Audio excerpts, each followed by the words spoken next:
कोई भी स्टार्टअप करना चाहता है तो वो कस्टमर की नीड को खोजता है। हर किसी पे डिपेंड करता है कि डेटा का यूज़ अच्छा करे या फिर बुरा करे। स्विगी का ये बिजनेस गलत है या फिर इसमें कुछ बुराइयां है। कभी कभी फूड्स में कुछ इंसेक्ट्स निकल के आए। बिजनेस में हमेशा अपग्रेड होना पड़ता है, कुछ चेंजेस लाने पड़ते हैं, स्ट्रेटजीज बनानी पड़ती है। दोस्तों नमस्कार, मैं हूँ founder of yes vision life care private limited. और यस विजन लाइफ केयर में हम हमेशा डिजिटलाइजेशन की बात करते हैं।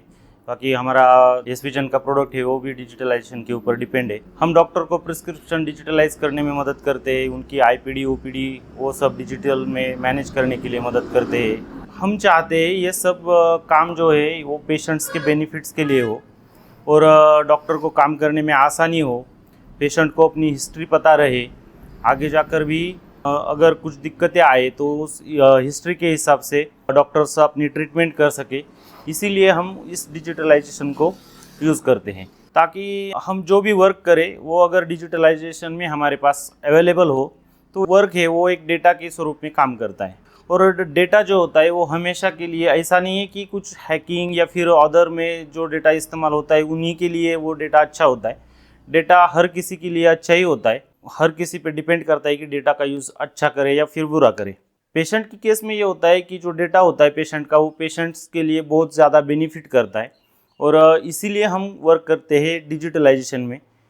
हमारा मकसद सिर्फ बिजनेस चलाना या फिर पैसे कमाना नहीं है, साथ में हमें वो वैल्यू देनी है जो वैल्यू डॉक्टर्स के काम आए, जो वैल्यू आपके काम आए। तो मैं आप सबसे अनुरोध करूँगा, अगर आप फार्मासिस्ट हो, आप दवाइयाँ लेते हो, आप पेशेंट्स हो या फिर ऑनलाइन दवाइयाँ मंगाते हो, तो उन सब के लिए तो मैं चाहूँगा कि मैं फर्स्टली फार्मासिस्ट से यही कहना चाहूँगा कि आप फार्मासिस्ट हो, आप दवाइयाँ बेचते हो, ये वीडियो आप ज़रूर देखो और साथ ही में पेशेंट को भी ये वीडियो देखनी चाहिए। और जल्दी से जल्दी इस चैनल को सब्सक्राइब कर लो ताकि हेल्थ केयर के रिलेटेड मैं आप तक बहुत सारी जानकारी पहुँचाता रहूँ। आज का हमारा टॉपिक है स्विगी 10 मिनट डिलीवरी के ऊपर। स्विगी फूड डिलीवर करता है। स्विगी का कहना है कि हम फूड डिलीवर करते हैं सिर्फ 30 मिनट्स में, लेकिन अब स्विगी मेडिसिन डिलीवर करना चाहता है हर एक पेशेंट के लिए और वो कहते हैं कि हम डिलीवरी करेंगे सिर्फ 10 मिनट में। चलो मान लेते हैं कि फूड बनाने में टाइम लगता है या फिर आपके ऑर्डर पर आने के बाद फूड बनता है और बाद में डिलीवर होता है, लेकिन तब भी हमने बहुत सारे इश्यूज़ देखे 30 मिनट्स डिलीवरी में फूड के। इसके चलते बहुत सारे केसेस स्विगी पर हुए। उनका राइवल है जोमेटो, उनके ऊपर भी बहुत सारे केसेस हुए हैं। बाद में उन्होंने माफ़ी मांगी, जो भी है उनका मैटर उन्होंने सुलझाया है। लेकिन how to possible 10 minute delivery. अगर हमें 10 मिनट में मेडिसिन चाहिए तो मेडिसिन रेडी है मेडिकल स्टोर में, स्विगी उसको डिलीवर करेगा। अब स्विगी ने इसको डिलीवर करने के लिए किया क्या है? स्विगी ने टाइप किया है फार्मेसी के साथ, जो कि ऑलरेडी मेडिसिन डिलीवरी की पहले से ही चेन रही है। ऑलरेडी फार्मेसी पर बहुत सारे केसेस है डिलीवरी के चलते, मेडिसिन के रूल्स एंड रेगुलेशंस के चलते। साथ ही में उन्होंने जो प्रोडक्ट्स में डिस्काउंट्स वगैरह, जेनरिक, ब्रांडेड, ये सभी चीज़ें हैं उसमें, जो फार्मासिस्ट है उनको ये चीज़ें अच्छी तरह से समझ में आएगी। मैं चाहता हूँ कि हम इसमें आज एक डिटेल में बात करें क्योंकि डिजिटलाइजेशन हमारे लिए अच्छा है और जो प्रोजेक्ट स्विगी ने अभी लॉन्च किया है वो भी डिजिटलाइजेशन में ही आता है क्योंकि वो चाहते हैं कि डिजिटल के तौर पर टेक्नोलॉजी की मदद लेके वो आपको 10 मिनट में दवाइयाँ पहुँचाए। तो अभी जो स्विगी ने उनका प्रोजेक्ट लॉन्च किया है, उन्होंने बेंगलोर में एक ट्रायल के रूप में अभी लॉन्च भी कर दिया है। 10 मिनट में डिलीवरी ले सकते हो आप मेडिसिन की। स्विगी के ऐप पे जाओ, आप वहाँ से मेडिसिन मंगाओ, आपके पास जो भी प्रिस्क्रिप्शन है उसको अपलोड करो, प्रिस्क्रिप्शन का वेरिफिकेशन होगा और आपके पास आपकी दवाइयाँ पहुँच जाएंगी। ये एक छोटा सा एक शॉर्ट में मैंने आपको मॉडल बता दिया। अगर स्विगी को सभी कंप्लायंस करने या फिर अभी जो कम्युनिटी फार्मासिस्ट है वो कहेंगे कि बहुत सारे रूल्स रेगुलेशंस होते हैं, मेडिसिन एक ऑथराइज फार्मासिस्ट के थ्रू ही सेल होनी चाहिए। आपकी बात बिल्कुल सही है। स्विगी ने क्या किया है? स्विगी ने टाई अप किया है फार्मेसी के साथ या इंस्टामेट के साथ। अभी फार्मेसी के देश भर में स्टोर्स है, स्टोर पे फार्मासिस्ट है और स्विगी का कहना अभी है ये है कि वो हर सिटी में एक डार्क रूम सेटअप करेंगे जहाँ पे फार्मासिस्ट होंगे। आपका प्रिस्क्रिप्शन अपलोड होगा तो वो फार्मासिस्ट के द्वारा चेक किया जाएगा और वो फार्मेसी को या फिर इंस्टामार्ट को दिया जाएगा और वो आपकी जो मेडिसिन है वो उनके स्विगी के चैनल पार्टनर्स के थ्रू जो डिलीवरी करते हैं उनके थ्रू आप तक पहुंचा देंगे। इसमें बहुत सारे रूल्स रेगुलेशंस आते हैं, जैसे कि 1940 का एक्ट है या फिर 1945 के जो रूल्स है मेडिसिन डिस्पेंसिंग के लिए या फिर सेल्स के लिए, उसके अनुसार आपको उस ड्रग स्टोरेज कंडीशन होती है, उसकी इफिकेसी होती है, ड्रग की हैंडलिंग होती है, ये सब चीज़ों का ध्यान रखना पड़ता है। अभी स्विगी तो खुद इन चीज़ों में पड़ेगी नहीं। स्विगी ने क्या किया, ये जो वर्क है वो ऑलरेडी फार्मेसी कर रही है, उनको दे दिया। अभी फार्मेसी क्या करेगी, उनके पास फार्मासिस्ट है, आपका प्रिस्क्रिप्शन रीड करने के लिए, आपको मेडिसिन निकाल के देने के लिए भी उनके पास फार्मासिस्ट है। तो ये पूरी तरह से रूल्स में आता है। बाद में जो रहेगी हैंडलिंग वगैरह ये चीज़ें, तो ऑलरेडी इसमें एक्सेप्शन है। स्विगी ने ऑलरेडी फूड हैंडलिंग भी काफ़ी अच्छी तरह से की है, मैं ऐसा नहीं कहूँगा कि उन्होंने फूड हैंडलिंग के दौरान उनके ऊपर बहुत सारे केसेस हुए, कभी कभी फूड्स में कुछ इंसेक्ट्स निकल के आए, तो ये सब चीज़ें फूड में हुई है पहले से ही। अब वो करना चाहते हैं मेडिसिन डिलीवरी। डिजिटलाइजेशन आ रहा है, टेक्नोलॉजी का इस्तेमाल हो रहा है, अच्छी बात है, लेकिन क्या ये पॉसिबल है 10 मिनट डिलीवरी?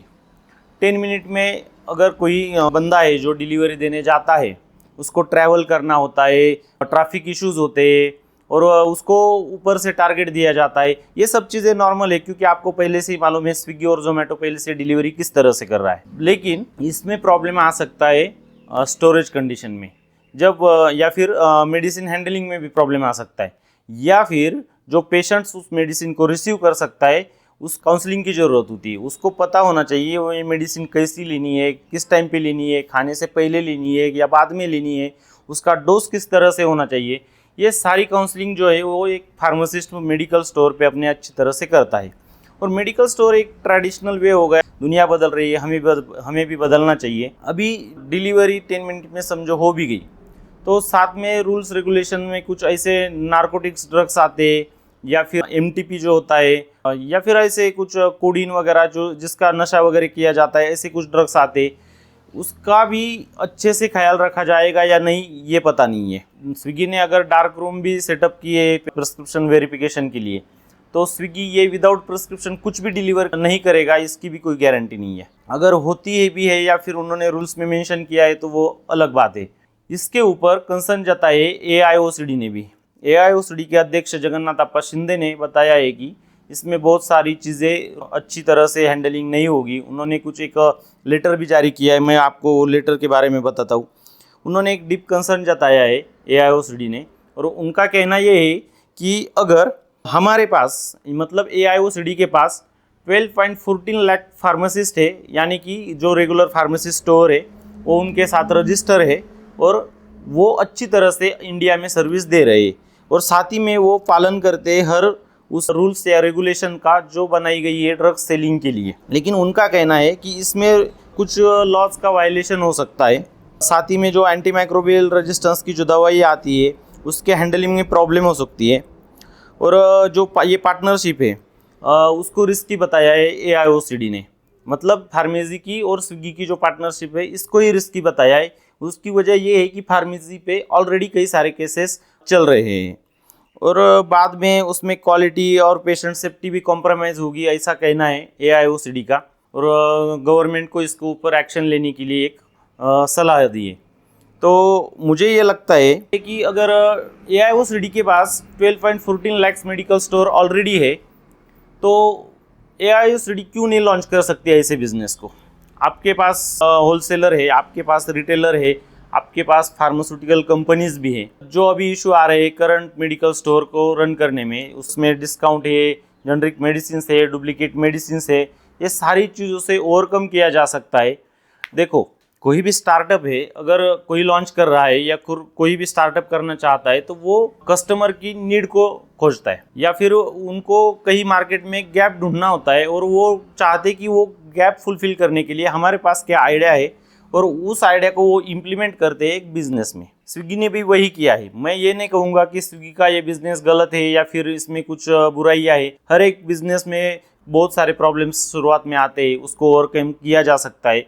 उसके कुछ ऑप्शंस होते हैं, आइदर टेक्नोलॉजी होती है या फिर उसमें कुछ रूल्स रेगुलेशंस वगैरह हो जाते, तो इससे ये प्रॉब्लम्स ओवरकम की जा सकती है। तो मैं AIOCD से ये कहना चाहूँगा कि अगर आपके पास इतने सारे मेडिकल स्टोर्स है, आपके पास रजिस्टर्ड फार्मासिस्ट है, तो आपको क्या करना है, आपको सिर्फ तो टेक्नोलॉजी तो लेके आनी है। आपको एक टेक्नोलॉजी लेके आ जाओ, आपके मेडिकल स्टोर उसके साथ टाइप कर दो और आप भी डिलीवरी कर सकते हो। 10 मिनट में डिलीवरी चाहते हो तो आप भी कर सकते हो। अगर स्विगी कर सकता है तो आप भी कर सकते हो। और अभी जो कंसर्न आ रहा है इसके ऊपर, वो ज़्यादातर जो रिटेलर फार्मासिस्ट है या कम्युनिटी फार्मासिस्ट है जो अपने कस्बों में या अपने सिटी में मेडिकल स्टोर चला रहे हैं, उनका कहना है कि ये ऑनलाइन कंपनियां हमें खा रही है।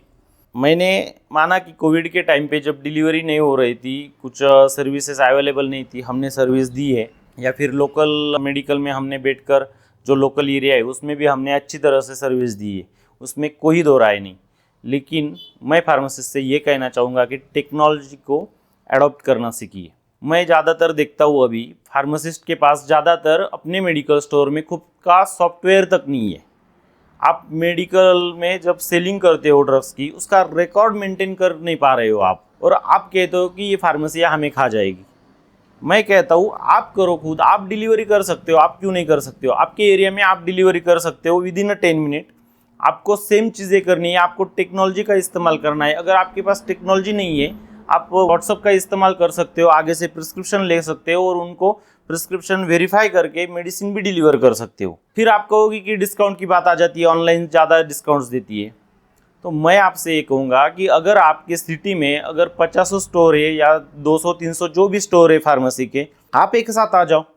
आपके सिटी में स्टॉकिस्ट है 10, 12, 15, 20 स्टॉकिस्ट है, आप एक साथ आ जाओ, एक साथ परचेसिंग करो कंपनी से, आप टेक्नोलॉजी लेके आ जाओ। सभी मेडिकल स्टोर का एक ही बोर्ड लगाओ, एक ही जगह अपनी मेडिकल स्टोर की एक टेक्नोलॉजी ऐप पे लिस्टिंग करो, वहाँ से ऑर्डर करने को बोलो कस्टमर को। आप भी 10 मिनट डिलीवरी दे सकते हो। लेकिन आपको बढ़ना ही नहीं है आगे। आपको ये लगता है कि अगर हम ट्रेडिशनल वे से मेडिसिन नहीं बेचेंगे या फिर हम डिस्काउंट पे मेडिसिन नहीं बेचेंगे तो हमारे पास कस्टमर आएगा ही नहीं। मैं आपको ये बताना चाहता हूँ कि अभी कस्टमर के पास आप तक आने का टाइम भी नहीं बचा है। इसलिए ये स्विगी जैसे या जोमेटो जैसे बिजनेस सक्सेस हो रही है, इसका कारण ही यही है। आप क्या करो, आप एक टेक्नोलॉजी लेके आओ, उसके ऊपर अपने मेडिकल स्टोर की लिस्टिंग करो, आप भी डिलीवरी दे दो। अगर आप कहोगी नहीं यार AIOCD ने कुछ करना चाहिए, या जो भी एसोसिएशंस होती है रिटेलर फार्मासिस्ट की या होलसेल फार्मासिस्ट की, उन्होंने कुछ एक्शन लेना चाहिए, सरकार के ऊपर दबाव बनाना चाहिए, ऑनलाइन फार्मेसी नहीं होनी चाहिए। लेकिन मैं खुद इसके खिलाफ हूँ। मुझे लगता है कि ऑनलाइन फार्मेसी की अभी ज़रूरत है। देश बदल रहा है, साथ में प्रगति भी कर रहा है, तो इसीलिए डिजिटलाइजेशन की ज़रूरत है। मैं भी यही कहूँगा, आपको यही सजेस्ट करूँगा कि आप भी अपना स्टोर अपग्रेड करो, उसमें डिजिटलाइजेशन लाओ या फिर टेक्नोलॉजी का इस्तेमाल करो और अपना सेल बढ़ाओ। ये नहीं कि हम स्विगी पे या फिर फार्मेसी पे या फिर किसी और ऑनलाइन कंपनी पर ब्लेम करते रहेंगे और हम घर पे ही बैठे रहेंगे।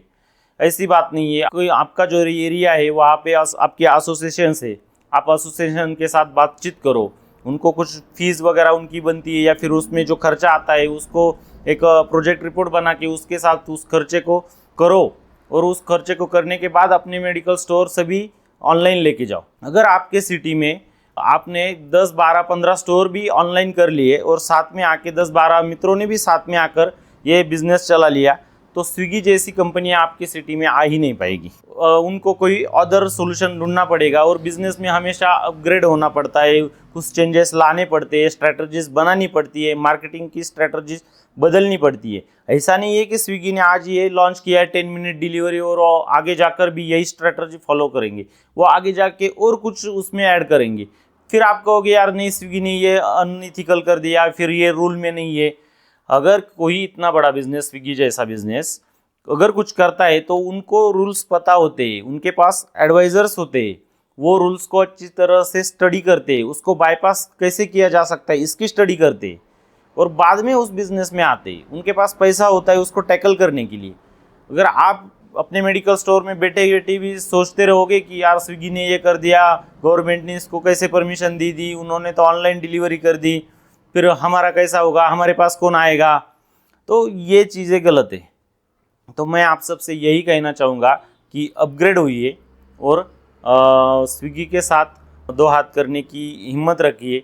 और मैं स्विगी को ये मतलब स्विगी से बिल्कुल भी अपोज नहीं करूँगा कि ये उनका बिजनेस मॉडल गलत है या फिर इसमें कुछ वायलेशंस वगैरह है।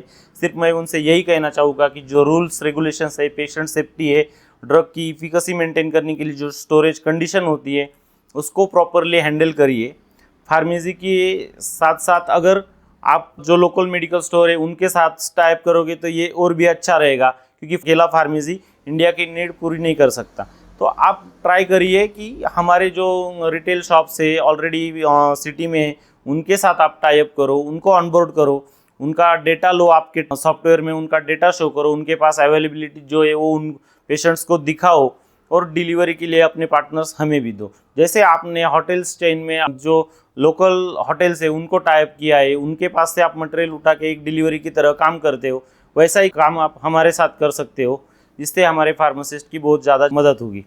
और मैं चाहता हूँ कि आप फार्मासिस्ट हो या फिर पेशेंट्स हो, आपको लगता है कि इस विषय में कुछ अलग बातें होनी चाहिए, तो इस वीडियो के कमेंट बॉक्स में कमेंट करिए। मैं इस पर और एक वीडियो बनाना चाहता हूँ, जो वीडियो बेस होगा आपके कमेंट्स के ऊपर। आपके कमेंट्स क्या आते हैं, आपकी राय क्या है, ये मैं जानना चाहता हूँ। मेरा जो ओपिनियन था वो मैंने आपको बताया है, लेकिन ये ऐसा नहीं कि मेरा ओपिनियन 100% सही हो, इसलिए मैं आपका भी ओपिनियन जानना चाहता हूँ इसके ऊपर। और जो भी ओपिनियन आएगा इस पर हम और एक वीडियो ज़रूर बनाएंगे।